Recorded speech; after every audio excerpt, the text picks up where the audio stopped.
Welcome back to the Seriously Serious Show. Now you get to experience one of my favorite segments of the week when my best friend comes back on the show. George Moss, everybody.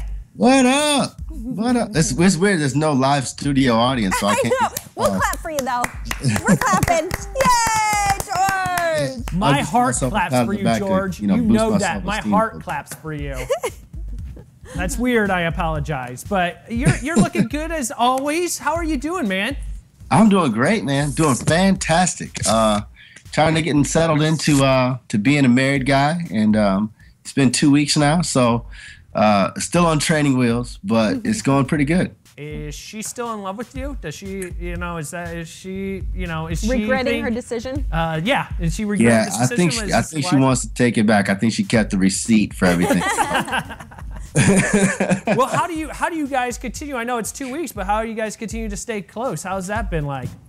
Well, I mean, it's I think it's an adjustment. It's an adjustment phase. I literally feel like everything is on training wheels. Like, I'm excited about my new bike. I just don't know how to ride it just yet. So. I love you, George.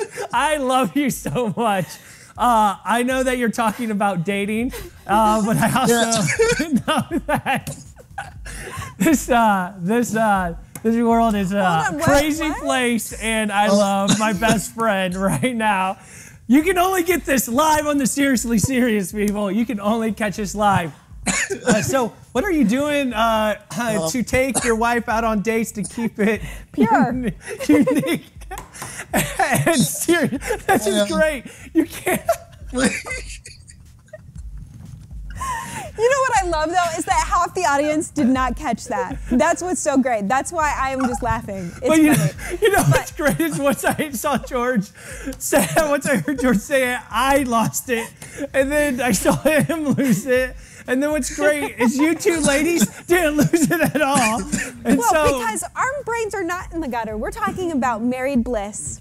Yes. Married bliss. But when you talk about that, and then when you say what George says, it's just because I think that's what is unique, though, is because sometimes as Christians, it's hard to talk about that stuff because our whole life it's been told it's dirty, it's wrong. But I do think when it's in God's will, that's when it's good. But when it's out of it, it's sort of what just happened there where we're dying laughing. Well, it is. It's hard to ride a bicycle for the first time. I get that. It is. It really is. So he's learning how to ride the bicycle. That is love.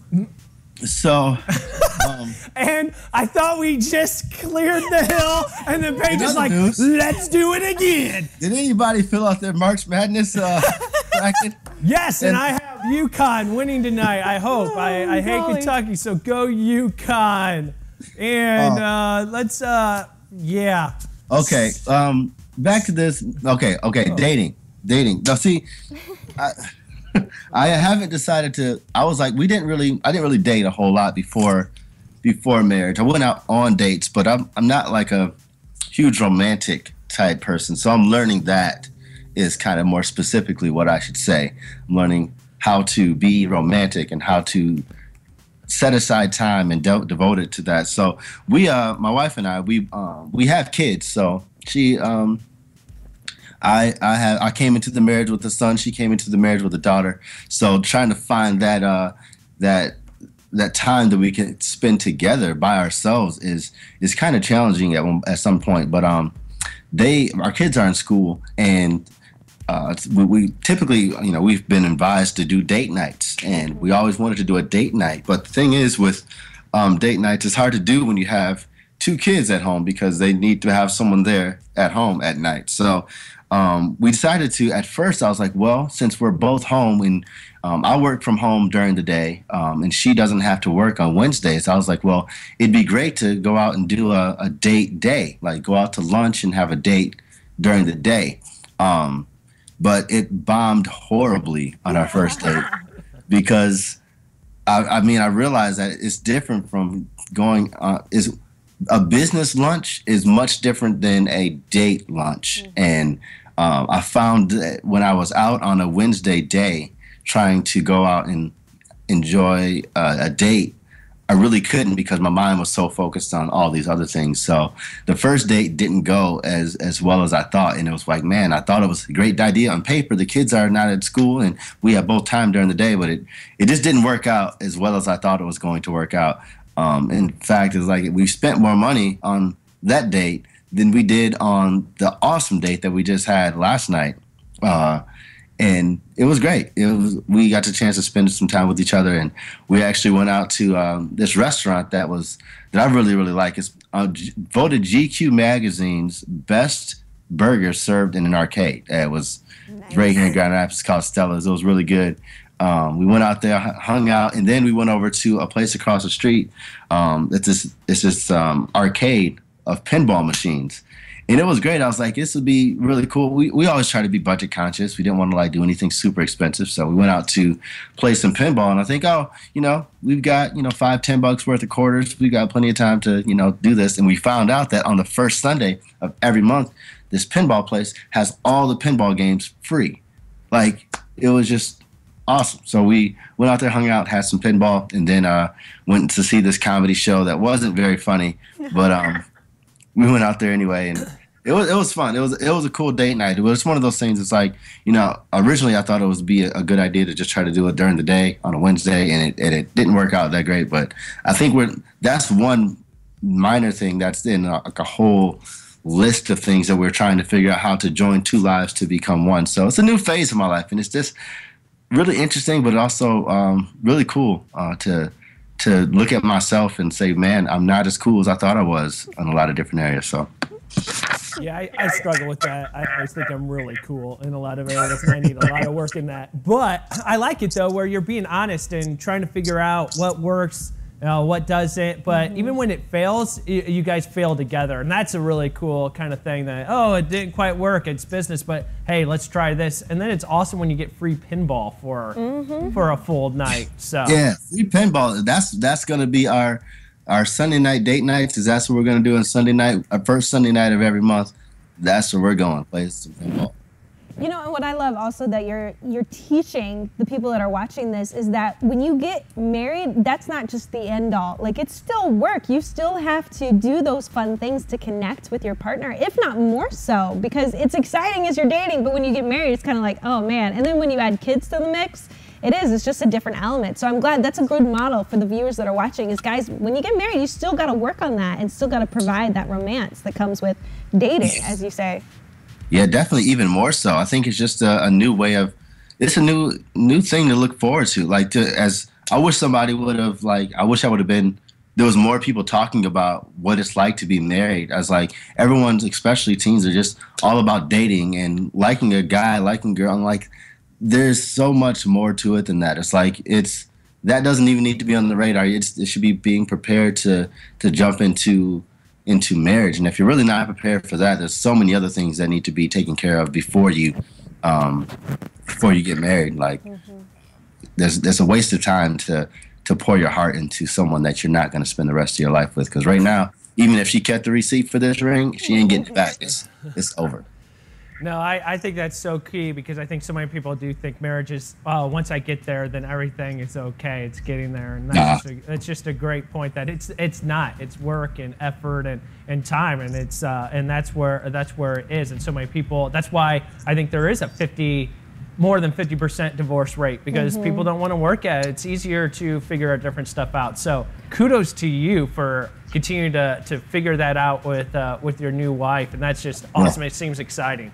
Well, and how are you, if you don't mind getting personal, finding out how two people are able to live together? Because it's one thing, again, when you're dating, when you don't have to go home and share the bathroom together. But I mean, have you noticed that's a big transition for you and your wife?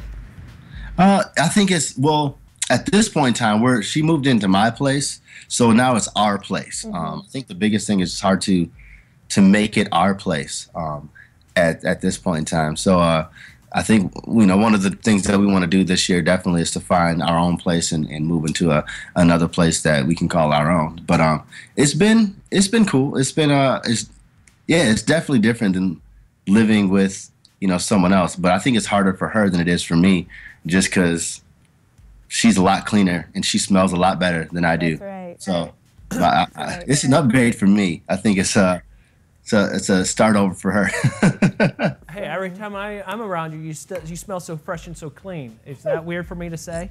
Hey, it's not. I think we should make a song like that. We should do that. I think someone already did, but if we could do it, I think Old Spice, isn't it? You guys should do an Old Spice commercial. We should. I think we could do a great Old Spice commercial. It would be out there. I can tell you that. It would be crazy like the Old Spice commercials. Well, thanks for talking a little bit about dating in that life. But what else has been going on in your life, man? Man. I mean, just continuing to plug away at this Indiegogo campaign, continuing to do my Tuesday night Google Hangouts. So there's still on there. We are almost to $3,000 and 57 supporters for the Indiegogo campaign, which is cool. But I mean, I think my goal the goal that I really want to have is 300 different people to support the campaign at any dollar amount, whether it's $1 or $100, whatever it may be, like just to see that kind of support. So I've been plugging away at that, and it's been really cool I've been giving away my phone number this year to text a lot of my fans, and it's just cool to be able to get into the life and like get a chance to know people on a personal level.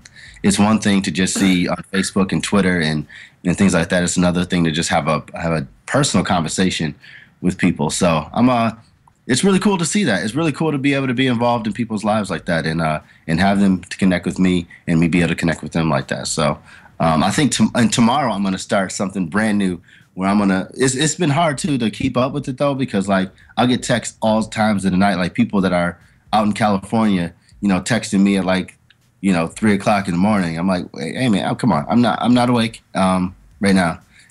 Or just like texting me during family time or date night. So I'm not able to get back to them all the time. So what I'm doing tomorrow, I'm going to start a certain time. It's like Text Me Tuesday. You text me on Tuesdays from certain time to certain time. I'll be able to respond and be able to be available during that time. And then after that time, like, don't expect to receive a text back because, like, my phone can't be blowing up all the time. And, I got a family too, and I got other obligations and responsibilities, but it's been cool. Yeah, that seems like a lot. Well, and that's when you can direct them to us. If you have questions, because I'm guessing Moss is the boss, but sometimes soul medics can be helpful too. And so, guys, you can always text the word Remedy to 313131, and we are there at 3 o'clock in the morning. We're ready to talk to you. Now, absolutely. John, ask for John personally, because if you have anything specifically to Moss, I'm sure John will know the answer. So definitely ask for him, right, George? I mean, he could be your representative at 3 a.m. Wow. Yeah, absolutely. He's available 24/7. So I'm always directing people back to that, which is honestly, that's the main reason why I love being a part of Remedy, is that there's always somebody there, always there to chat, always there to listen and love on anyone that wants to text in and chat in. So that's a huge part of extension of my ministry, is to be a part of your ministry and to do that. So thank you guys for what you guys do. Yeah, and we love you for problem. it too. You probably won't get me at 3 in the morning unless I do a duet with George Moss, and then we can talk negotiations. That's not out of the realm of possibility. Hey, I don't know why you haven't come to me earlier. I've been trying to push this since I got this job. I think since the second time we met. I remember carrying your bag out there, and I was like, I am going to do a duet with this guy. And that's when it got weird. I understand, but we were cool. So, and it's been weird ever since. And it's weird is good. All right. But you got Google Hangout tomorrow night. What are you talking about? Give them a little tease before you go off. What are you talking about tomorrow night a little bit? Well, tomorrow night I'm going to be giving you guys a call. What I have on my Indiegogo campaign is a site or a section where you can actually join my team. I have launched this thing called Oxen, which is just people that are joining with me together to go out and do ministry together and be a part of my team. So I'm calling all my Oxen up and going to be giving away some free stuff. I actually haven't decided what I'm going to give away just yet. Last week, I prank called a bunch of people, and I called this guy, and I told him I was going to give away some pit bull puppies to him. So he was expecting to get some pit bull puppies. So I might scrounge up some pit bull puppies, or maybe some baby unicorns, possibly. Yes. I don't know. Yes. Maybe a box of Krispy Kreme donuts. Who knows? Oh, do not tease me with that junk. Do not tease me. There's a line to your madness. You got to be tuned in to win. So no Krispy Kreme if you're not tuned in. That's 8 o'clock, correct? Because I want me some Krispy Kreme. 8 o'clock Eastern time. So tune in. The link will be on my Facebook, Twitter, Instagram, all that stuff. So go to the follow me on those pages, and you'll find the link, and you'll be able to get there. So perfect. Perfect. Thank you again, George, for taking time out of your busy schedule, joining us on Moss Monday, hanging out, letting us know about your dating life and just all that goes, but also let us know how we can continue to help you. Tomorrow night, check him out at Google Hangout. Thanks again, George, for joining us again. Hey, no problem. No problem at all, man. Thank you. All right, we got some more music. We got some more stories coming up, so much more craziness. And then George, Moss, and me are going to be working on some more music. Who knows what's going to happen there? This is Lifehouse Halfway Gone here on the Seriously Serious Show.